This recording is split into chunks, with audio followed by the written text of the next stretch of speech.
अगर कभी पढ़ो और समझो तो आंसुओं पे काबू रखना। रामायण का एक छोटा सा वृतांत है, उसी से शायद कुछ समझा सकूं।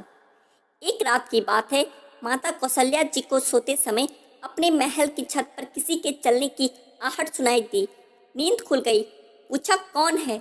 मालूम पड़ा श्रुतकीर्ति जी, सबसे छोटी बहू शत्रुघ्न जी की पत्नी है। माता कौशल्या जी ने उन्हें नीचे बुलाया।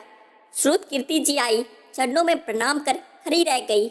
माता कौशल्या जी ने पूछा, श्रुति, इतनी रात को अकेली छत पर क्या कर रही हो बेटी? क्या नींद नहीं आ रही? शत्रुघ्न कहाँ है? श्रुतकीर्ति की आंखें भर आई, माँ की छाती से चिपटी, गोद में सिमट गई। बोली, माँ, उन्हें तो देखे हुए 13 वर्ष हो गए हैं। ये सुनकर कौशल्या जी का हृदय कांप कर छटपटा गया। तुरंत आवाज लगाई, सेवक दौड़े आए। आधी रात ही पालकी तैयार हुई। आज शत्रुघ्न जी की खोज होगी। माँ चली। आपको मालूम है शत्रुघ्न जी कहाँ मिले? अयोध्या जी के जिस दरवाजे के बाहर भरत जी नंदीग्राम में तपस्वी होकर रहते हैं, उसी दरवाजे के भीतर एक पत्थर की शिला है। उसी शिला पर अपनी माँ का तकिया बनाकर लेटे मिले। माँ सिरहाने बैठ गई। बालों में हाथ फिराया तो शत्रुघ्न जी ने आंखें खोली। माँ उठे, चरणों में गिरे। माँ, आपने क्यों कष्ट किया? मुझे बुलवा लिया होता। माँ ने कहा, शत्रुघ्न यहाँ क्यों? शत्रुघ्न जी की रुलाई फूट पड़ी। माँ, भैया राम जी पिताजी की आज्ञा से वन में चले गए। भैया लक्ष्मण जी उनके पीछे चले गए। भैया भरत जी भी नंदीग्राम में हैं। क्या ये महल, ये रथ, ये राजसी वस्त्र विधाता ने मेरे लिए ही बनाए हैं? माता कौशल्या जी निरुत्तर रह गई। देखो, क्या है ये राम कथा? क्या भोग की नहीं, त्याग की कथा है। यहाँ त्याग की प्रतियोगिता चल रही है और सभी प्रथम है, कोई पीछे नहीं रहा। चारों भाइयों का प्रेम और त्याग एक दूसरे के प्रति अद्भुत, अभिनव और अलौकिक है। रामायण जीवन जीने की सबसे उत्तम शिक्षा देती है। भगवान राम को 14 वर्ष का वनवास हुआ तो उनकी पत्नी सीता मैया ने भी सहर्ष वनवास स्वीकार कर लिया, परंतु बचपन से ही बड़े भाई की सेवा में रहने वाले लक्ष्मण जी कैसे राम जी से दूर हो जाते। माता सुमित्रा से उन्होंने आज्ञा ले ली थी वन जाने की, परंतु जब पत्नी उर्मिला के कक्ष की ओर बढ़ रहे थे तो सोच रहे थे कि माँ ने तो आज्ञा दे दी, परंतु उर्मिला को कैसे समझाऊंगा, क्या बोलूँगा उनसे। यही सोच विचार करके लक्ष्मण जी जैसे ही अपने कक्ष में पहुँचे तो देखा कि उर्मिला जी आरती का थाल लेके खड़ी थी और बोली, आप मेरी चिंता छोड़ प्रभु श्री राम की सेवा में वन को जाओ। मैं आपको नहीं रोकूंगी।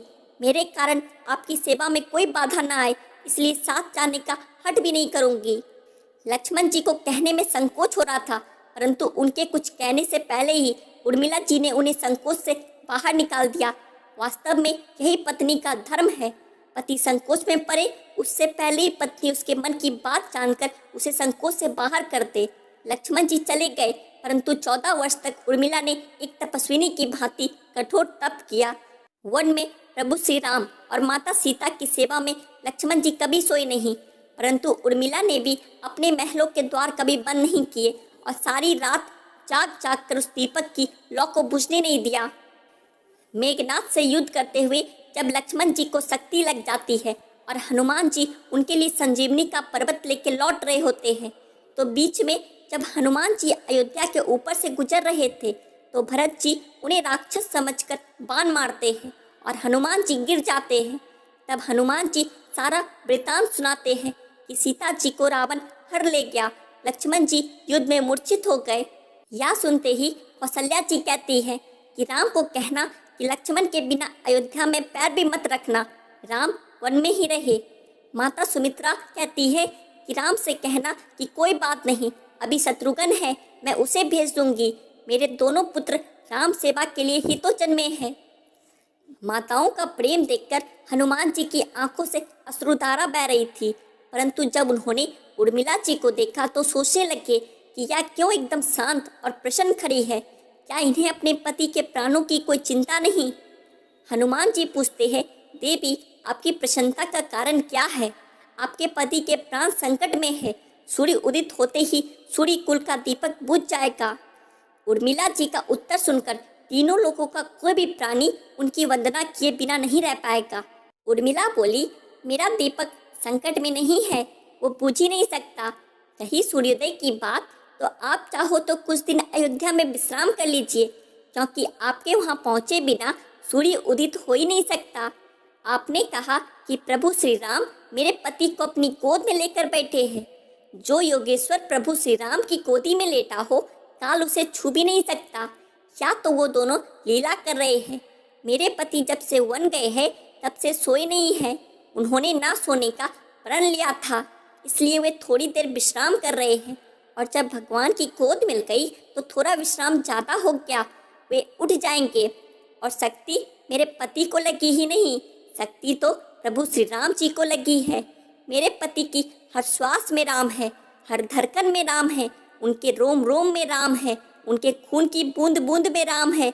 और जब उनके शरीर और आत्मा में सिर्फ राम ही है तो शक्ति राम जी को ही लगी, दर्द राम जी को ही हो रहा है। इसलिए हनुमान जी आप निश्चिंत होके जाए, सूर्य उदित नहीं होगा। बोलो सियापति रामचंद्र की जय। आशा करता हूँ दोस्तों आपको रामायण का यह वृत्तांत सुनकर कुछ सीखने को जरूर मिला होगा। ऐसे ही और कथा सुनने के लिए हमारे चैनल द आध्यात्मिक टेल्स को सब्सक्राइब करें। जय श्री राम, जय हनुमान।